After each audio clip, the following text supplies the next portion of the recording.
Dead people don't rise. That's not controversial. It's the most basic observation about life. When someone dies, they stay dead. Graves stay occupied. Funerals are final. History is full of great teachers, prophets, philosophers, and revolutionaries. Every one of them died. And the graves are still occupied. And yet Christianity is built on a claim that sounds almost impossible. That one grave didn't stay occupied. That Jesus of Nazareth was executed by the Roman state, buried in a tomb, and 3 days later was alive again. Not symbolically, not spiritually, physically. Now, if that claim is true, it changes everything. And if it isn't true, Christianity collapses completely. The Apostle Paul says exactly that. If Christ has not been raised, our preaching is useless, and so is your faith. That's in Corinthians chapter 15. So here's the question. If this really happened, why do the resurrection accounts in the Bible look different? Are they contradictions? Or are we looking at something much closer to real eyewitness testimony? Because if 4 people witness the same extraordinary event, we shouldn't expect 4 identical stories. We should expect 4 perspectives. But before we look at the resurrection accounts, let me show you something fascinating about how human perception works. Psychology once ran a famous experiment. Participants were asked to watch a short video of 2 teams passing basketballs. One team wore white shirts, the other wore black shirts. The instructions were simple. Count how many passes the players in white shirts make. So watch carefully. Count how many times the players wearing white pass the basketball.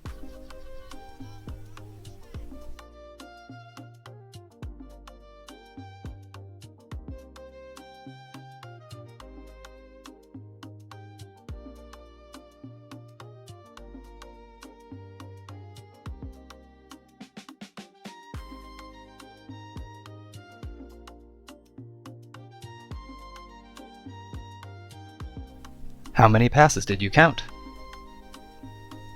The correct answer is 15 passes. But did you see the gorilla?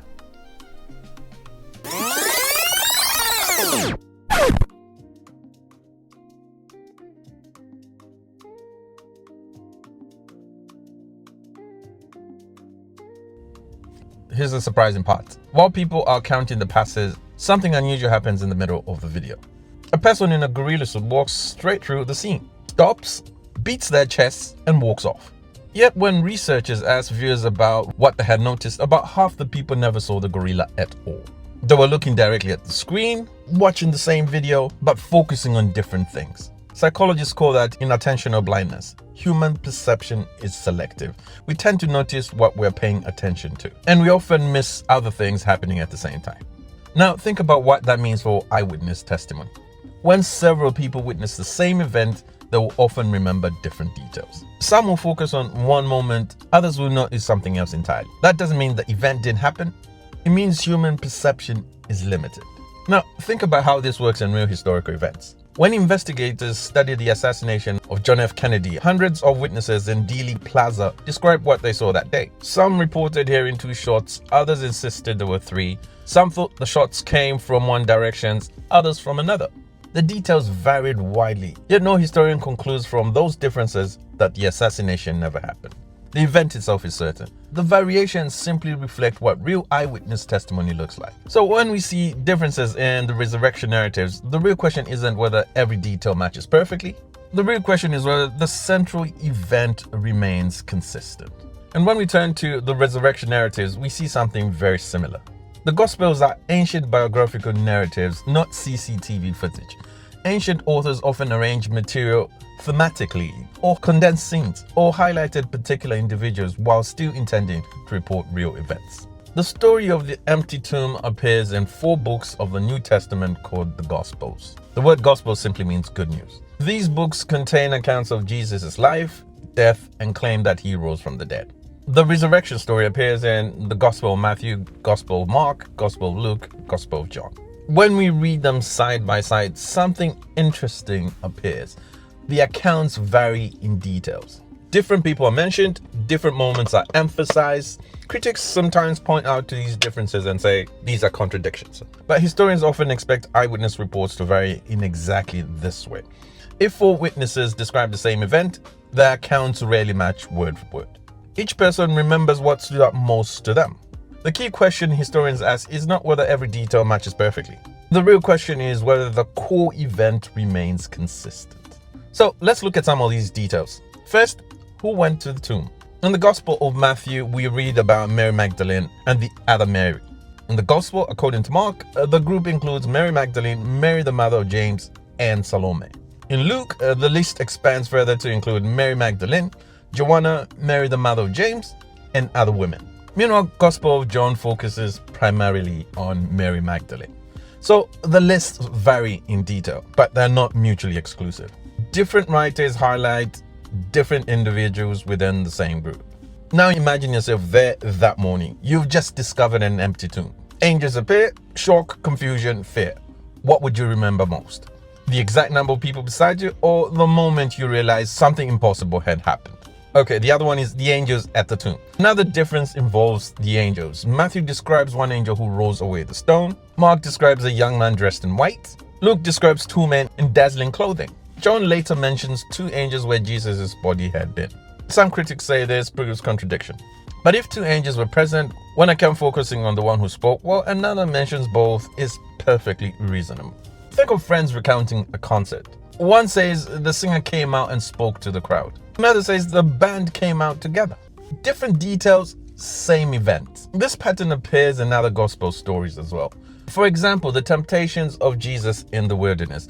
Both Matthew 4 and Luke 4 record the same three temptations, but the order of the final two temptations is reversed. Matthew ends with the kingdoms of this world, Luke ends with a temple in Jerusalem.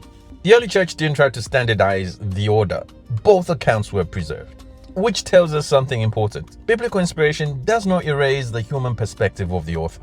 The gospel writers were witnesses telling the story faithfully while emphasizing different details. We see something similar in another gospel story. In Matthew chapter 8, two demoniacs are mentioned in the region of the Gadarenes. But Mark 5 and Luke 8 focus on one man. Rather than harmonizing the difference, the early church preserved both accounts. Again, different perspectives, same event. There's another detail historians often find significant. All four Gospels agree that women were the first witnesses to the empty tomb. Mary Magdalene appears in every account.